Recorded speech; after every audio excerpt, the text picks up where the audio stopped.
मेरा नाम रूबी सूर्यवंशी है। मैंने हिंदी और मनोविज्ञान में स्नातक किया है। अध्यापक प्रशिक्षण कोर्स में मैंने बीटीसी और बीएड किया है।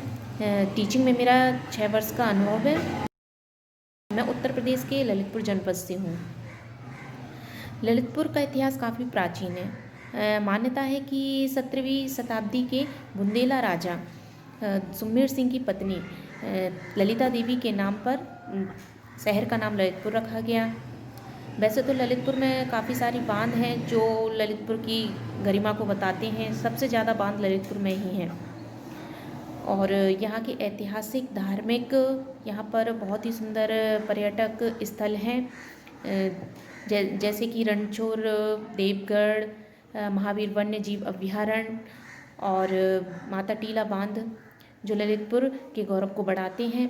पहले यह ललितपुर जो है झांसी डिवीज़न का ही हिस्सा था, लेकिन सन 1974 में यह एक स्वतंत्र जिले के रूप में अस्तित्व में आया।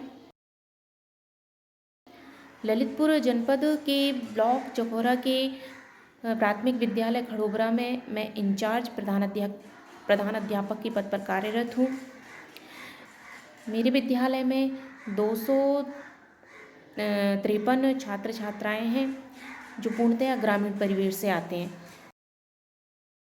शुरू में मुझे विद्यालय में हिंदी विषय पढ़ाने के लिए दिया गया। हिंदी विषय मुझे लगता था कि काफ़ी आसान है पढ़ाना, लेकिन फिर मैंने वहाँ देखा मुझे बहुत सारी समस्याओं से रूबरू होना पड़ा, जैसे कि बच्चों का नियमित विद्यालय ना आना और बच्चों का पढ़ाई में रुचि ना लेना, उनका अधिगम जो स्तर है वह कक्षा के अनुरूप ना होना। ऐसी तमाम समस्याएं हैं जो मुझे देखनी पड़ी। फिर मैंने सोचा कि ऐसा क्या किया जाए, किस तरह की विधियों को या पढ़ाने के तरीके में ऐसा क्या बदलाव किया जाए कि बच्चों का विद्यालय में ठहराव हो, उनकी विद्यालय आने के लिए उनमें रुचि जागृत हो। फिर ये सब मुझे काफ़ी चुनौतीपूर्ण लग रहा था। फिर मैंने श्री अरविंदो सोसाइटी के ZII प्रशिक्षण को प्राप्त किया। फिर मैंने प्रशिक्षण जब प्राप्त किया, मैंने देखा कि मैं कितनी सारी चीज़ों से अनभिज्ञ थी जो मुझे इस प्रशिक्षण के दौरान सीखने को मिली। मैंने देखा कि बच्चों को किस तरह खेल खेल में विभिन्न प्रकार की गतिविधियों द्वारा, विभिन्न प्रकार के नवाचारों द्वारा उनका पढ़ाई के प्रति इंटरेस्ट बढ़ाया जाता है, जिससे टीचर को भी पढ़ाने में अच्छा लगता है कि बच्चे फीडबैक दे रहे हैं, बच्चों को भी सीखने में मज़ा आता है। उन्हें लगता है कि हम खेलना उनके लिए अच्छा लगता है, खेल खेल में हम किसी चीज़ को सीख रहे हैं। और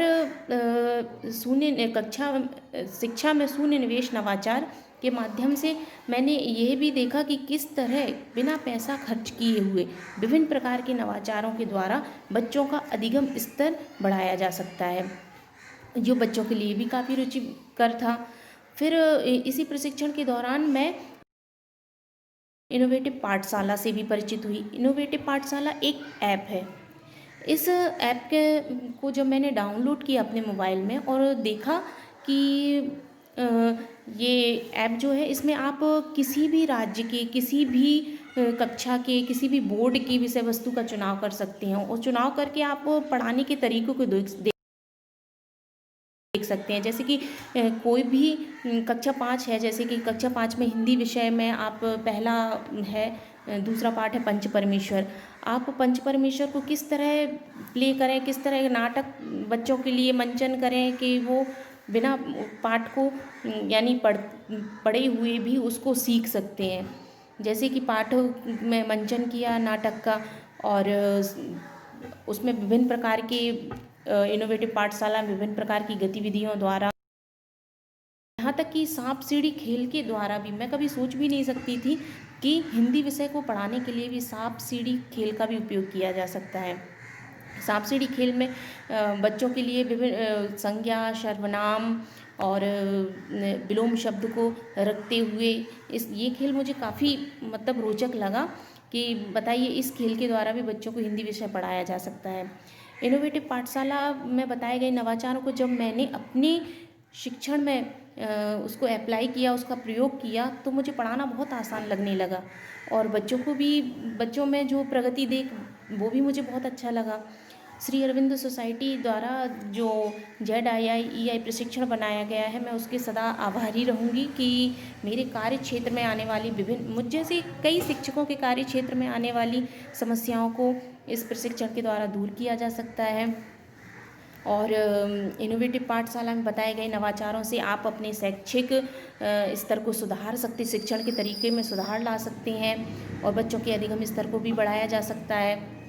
और मैं श्री अमित सर जो कि ZII के प्रशिक्षक हैं, उनको भी मैं धन्यवाद देना चाहूँगी कि उन्होंने मुझे एक ऐसा प्लेटफॉर्म दिया कि मैं इस प्रशिक्षण के बारे में और इनोवेटिव पाठशाला के बारे में 2 शब्द कह सकूं। तो मैं उनका भी धन्यवाद देना चाहूँगी। धन्यवाद।